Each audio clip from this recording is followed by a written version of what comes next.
Davam edirik. Ağdam rayonunun Sarcalı kəndinə növbəti köç karvanı yola salındı. Bu haqda məlumat vermişdik artıq və Ağdam rayonunun yenidən qurulmuş Sarcalı kəndinə bu mərhələdə 35 ailə 158 nəfər köçürüldü. Köçürülən ailələrdən 16-sı 82 nəfərdən burada söhbət gedir. Bakı şəhərindən getdilər.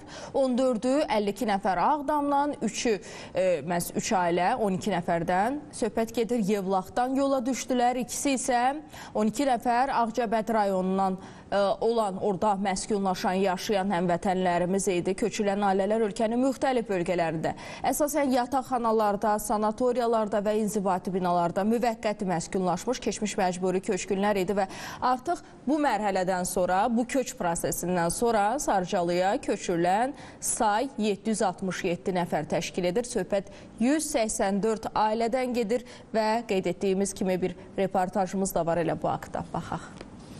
Böyük qayıdışın növbəti səhifəsi Ağdamın Sarıcalı kəndinin sakinləri üçün yazıldı. Ağdam rayonunun yenidən qurulmuş Sarıcalı kəndinə bu mərhələdə 35 ailə 158 nəfər qayıtdı. Köçürülən ailələrdən 16-sı Bakı şəhərindən, 14-ü Ağdam, 3-ü Yevlax, ikisi isə Ağcabədi rayonlarındandır. Köçürülən ailələr ölkənin müxtəlif bölgələrində, əsasən yataqxanalarda, sanatoriyalarda və inzibati binalarda müvəqqəti məskunlaşmış, keçmiş məcburi köçkünlərdir. Bu köç prosesi ilə rayonun Sarıcalı kəndinə köçürülənlərin sayı 767 nəfərə çatdı. Sarıcalı kəndinin sakinləri öz təəssüratlarını bizimlə də bölüşdü.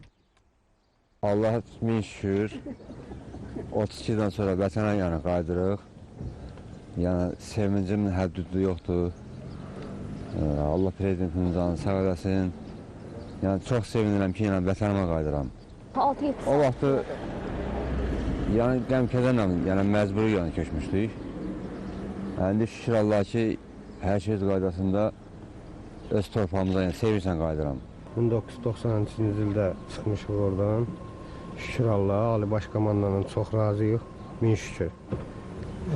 32 ildən sonra öz torpağımıza qayıdırıq. Orayla bağlı doğma vətənimizdə, orada torpağımızda, yəni gedib orada da işimizlə, gücümüzlə məşğul olayıq.